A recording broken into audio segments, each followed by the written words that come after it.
Hello friends, welcome to Kavi Kanji. இன்றைக்கி நம்ம வீடியோவில் ஒரு ஈவினிங் டைம் ஸ்நாக்ஸ்க்கு சூப்பரான ஒரு ரெசிபி தான் பார்க்க போகிறோம். இந்த ரெசிபியை நீங்களும் கண்டிப்பாக ட்ரை பண்ணுங்கள். ட்ரை பண்ணிவிட்டு எப்படி இருந்துச்சுன்னு சொல்லுங்கள். நம்ம சேனல் இது வரைக்கும் சப்ஸ்கிரைப் பண்ணாதவங்க சப்ஸ்கிரைப் பண்ணிக்கோங்க. அப்போ தான் நான் அப்லோட் பண்ணுற வீடியோஸை உங்களால் மிஸ் பண்ணாமல் பார்க்க முடியும். வாங்க இப்போது பின்வீல் சமோசா எப்படி செய்கிறதுன்னு பார்த்துடலாம். ஒரு கப் அளவுக்கு கோதுமை மாவு எடுத்திருக்கேன். அதில் ஒரு 1/2 ஸ்பூன் அளவுக்கு ஓமம் சேர்த்துக்கலாம். உங்ககிட்ட ஓமம் இல்லைன்னா நீங்கள் அவாய்ட் பண்ணிக்கலாம். ஒரு 1/2 ஸ்பூன் உப்பு சேர்த்து நல்லா மிக்ஸ் பண்ணிக்கலாம். இப்போ கொஞ்சம் கொஞ்சமாக தண்ணி தெளித்து நம்ம சப்பாத்தி மாவு பிசைகிற மாதிரி பிசைஞ்சிடலாம்.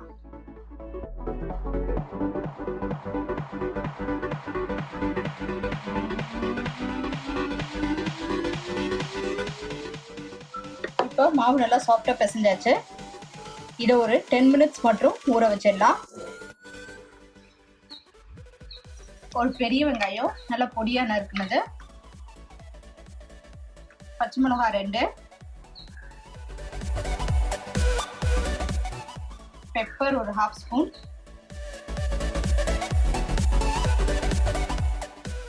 வெறும் மிளகாய் தூள் ஒரு 1/2 ஸ்பூன்,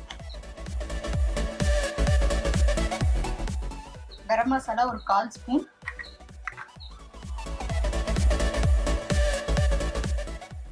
சாட் மசாலா ஒரு 1/2 ஸ்பூன்,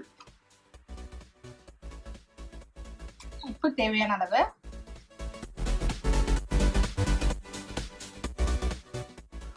கொத்தமல்லி கொஞ்சம், எல்லாத்தையும் சேர்த்து நல்லா மிக்ஸ் பண்ணிக்கலாம்.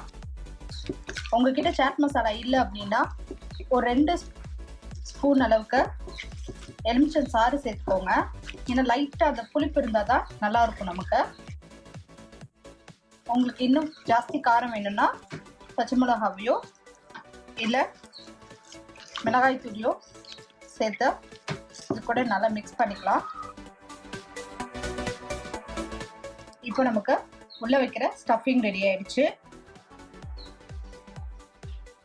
இப்போ மாவு நல்லா ஊறிடுச்சு. இதில் கொஞ்சம் எடுத்து நம்ம சப்பாத்திக்கு உருட்டுற மாதிரி உருட்டிடலாம்.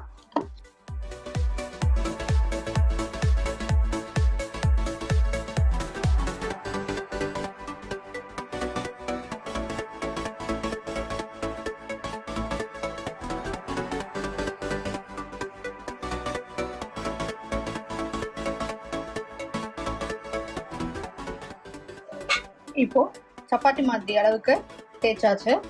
இதில் நம்ம ரெடி பண்ணி வச்சுருக்க ஸ்டஃபிங்ஸை வச்சிடலாம். நல்லா ஈவனாக ஸ்ப்ரெட் பண்ணிக்கோங்க.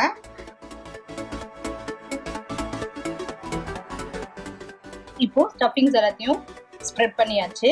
ஈவனாக ஸ்ப்ரெட் பண்ணிக்கோங்க. ஒரு கார்னர் எடுத்து நல்லா கொஞ்சம் டைட்டாக அப்படியே ரோல் பண்ண ஆரம்பிச்சிடுங்க.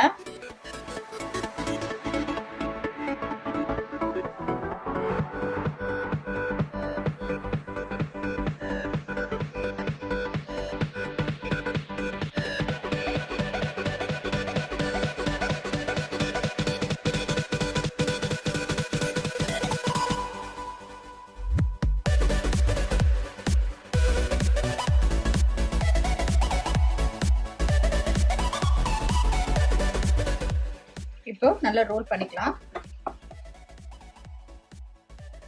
இந்த கார்னர்ல நமக்கு ஸ்டஃபிங்ஸ் எதுவும் இருக்காது, ஸோ இதை கட் பண்ணிடலாம். 1 இன்ச் அளவுக்கு கட் பண்ணிடலாம்.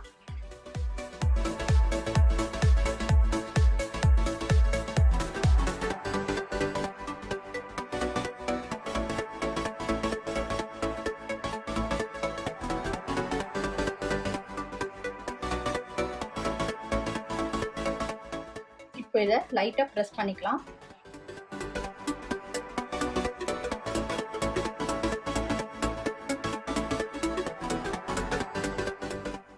இதே மாதிரி எல்லாத்தையும் ப்ரெஸ் பண்ணி ஒரு பிளேட்டில் வச்சிடலாம். இப்போ ஷாலோ ஃப்ரை பண்ணுறதுக்கு ரெடி ஆயிடுச்சு. பாருங்க எவ்வளோ அழகாக ரவுண்டாக இருக்கு. இப்போ எண்ணெய் நல்லா காஞ்சிடுச்சு. ஷாலோ ஃப்ரை பண்ணி எடுத்துடலாம்.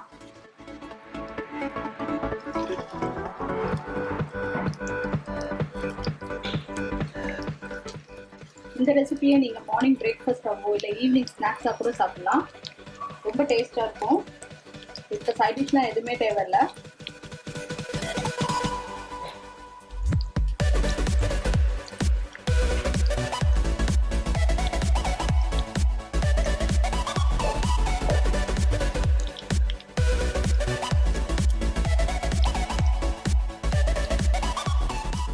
ரெண்டு பக்கமும் திருப்பி போட்டு குக் பண்ணிக்கலாம்.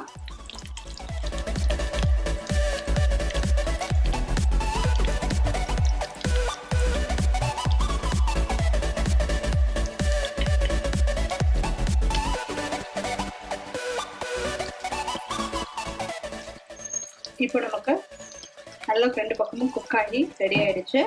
நம்ம இதை ஒரு பிளேட்க்கு ட்ரான்ஸ்ஃபர் பண்ணிடலாம்.